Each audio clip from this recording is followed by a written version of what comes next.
અલે અર્જુન ત્યાં આવ્યો, માને જોયા કે માં તમે આવ્યા અને કૃષ્ણ ભગવાન તો કે બહાર છે. એટલે બહાર આવ્યા અને આમ જોયું તો કે આ ભગવાન શું કરે છે? એટલે કોકે કીધું કે ધ્યાન કરે છે, પણ કે ભગવાન તો આ પોતે છે, તો વળી આનાથી ઉપર બીજું કોણ છે? કોનું ધ્યાન કરે છે? મને તો એમ કે ભગવાન આ એક જ છે. કૃષ્ણ પરમાત્મા જાગ્યા ને પછી અર્જુને કીધું એ કે પ્રભુ તમે હમણાં શું કરતા હતા? એ કે હું ભજન કરતો હતો. એ કે તમારે કોનું ભજન કરવાનું? તમારાથી ઉપર કોણ છે બીજું? એ કે મારેથી ઉપર તો હોય તો ખરા જ ને. તો કે પણ કોણ છે? મને તો હું તો તમને જ કહું છું ભગવાન તમે જ છો, તમારાથી વળી ઉપર કોણ?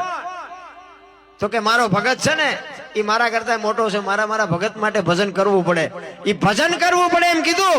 અને અર્જુન ને મલપા શંકા જાગી કે હું આનો ભગત છું, આ મારું ભજન કરે છે. એ શંકા જાગી ને તો કૃષ્ણ પરમાત્માએ તરત કીધું અર્જુન તને જે માલપા ઉગ્યું ને એ ખોટી વાત છે. તારું કઈ ન આવે એવા મારા ભગત દુનિયામાં પડ્યા છે.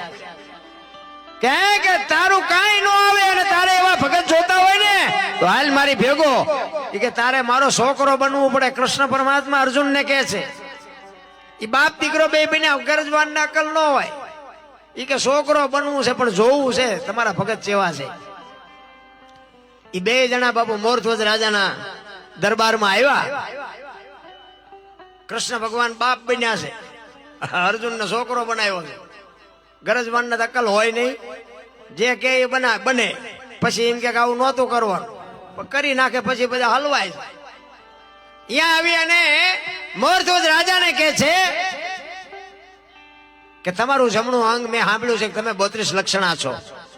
હું જંગલમાંથી આવતો તો ને આ રહ્યો ને મારો છોકરો છે. અર્જુન કોર ઘડીએ ઘડીએ હાથ કરે, આ મારો છોકરો છે, એકનો એક છોકરો છે.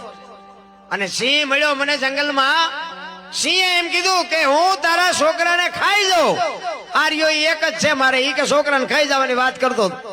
એટલે મેં વનરાજ ને કીધું ભાઈ મને ખાવું હોય તો ખાઈ જા, મારે આંધળાની આ એક લાકડી છે, મારો આ એક જ છોકરો છે, તું એને ન ખાઈશ. તો કે કાંઈ કરતા તો કે તને છોડું ખરો, તારા છોકરાને છોડું, પણ 32 લક્ષણા પુરુષનું જમણું અંગ જો તું મને લાવીને આપ તો તને છોડું. અને મેં એવું સાંભળ્યું હતું તમારું છે ને તમે 32 લક્ષણા પુરુષ છો અને તમારું જમણું અંગ લેવા માટે હું આવ્યો છું. જો દઈ શકો તો આપો, ન દઈ શકો તો ના પાડો તો બીજે જવું. કારણ કે દી આઠમાં પહેલા મારે સિંહ ને કાં જમણું અંગ દેવું પડે ને કાં મારો દીકરો દેવો પડે. મોરધ્વજ રાજા કે કાંઈ વાંધો નહીં, બેહો. દીકરો આવ્યો, મોરધ્વજ રાજાનો દીકરો આવ્યો. ઈ કહે છે કૃષ્ણને કે બાપુ હું એનો દીકરો છું, એનું અંગ નો કહેવાય કે તું એનું અંગ કહેવાય, પણ તું હજી લગ્ન નથી થયા, તું કુંવારું તું નો હાલ. મોરધ્વજ રાજાના પત્ની આવ્યા. એ કે હું એનું અડધું અંગ છું, નો હાલું. તો કે તમે એનું અંગ છો પણ ડાબુ, મારે જમણું જોવે. પછી કૃષ્ણ પરમાત્મા સાધુના વેશમાં ખારા થયા. એ કે ઘડીક છોકરાને બોલાવે, ઘડીક બાયડીને બોલાવે, દેવું હોય દે ને, હમણાં હાંજ પડશે, મારા છોકરાને ખાઈ જાય છે, આ મારો એકનો એક જ છે. એ કે કાંઈ વાંધો નહીં, તમને જમણું અંગ મળી જશે. પછી કહે છે કે તમારો દીકરો ને તમારી વહુ બે કરવત ખેંચે, બાજુ ઉપર બે આંખમાંથી આવડું ન આવવું જોઈએ તો લઈ જઈશ. એ કરવત મગાવે, બાજુ ઉપર રાણા એને બેહાડે, બા અને દીકરો બે કરવત ને ખેંચે અને ઘરાડ મીંડો હાલવા, લોહીની શેડું મંડી ઉડવા. પણ બાપુ અર્જુનના રૂવાડા મીંડા ધ્રુજવા. હો કરે તારી ભલી થાય તારી. અને આ કઈ નાની વાત છે? કરવત મુકાવવાનું, શરીર વેરવા એટલે વાતું કેવડી છે. તો આપણે આપણે થાકી રહ્યા ને એટલે આપણને ઉતરતું નથી. આપણે કોકના લઈને નથી પાછા દેતા કરવત આપણે શું મુકાવી? આપણે અહીંયા કોઈક માંગણ આવે ને બટકું રોટલો ન દે તો આપણે કરવત શું મુકાવી? અને આ નાક સુધી કરવત આવ્યો ને ડાબી આંખમાંથી મોરધ્વજ રાજાને આવડું આવ્યું ને, કૃષ્ણ કહે છે કે ઉભા રહ્યો, આ એક અંગ રોવે છે, આને દેવામાં તકલીફ છે, મારે આવું નથી જોતું.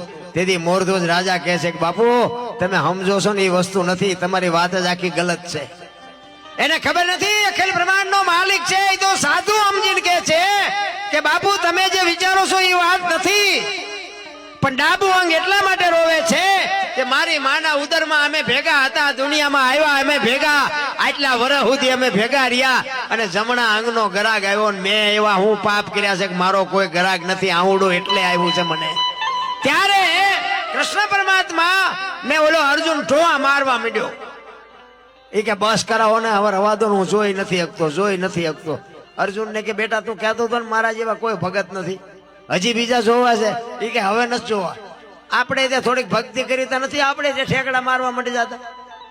અમારા કલાકારોમાં એવું હોય છે, સારું જરાક ગાતા હોય તો આમ આપણે એમ કે સીતારામ, તો આમ માથું કરે. સીતારામ તો બોલ, મરી તો તું જવાનો છે, પણ નથી બોલાતું.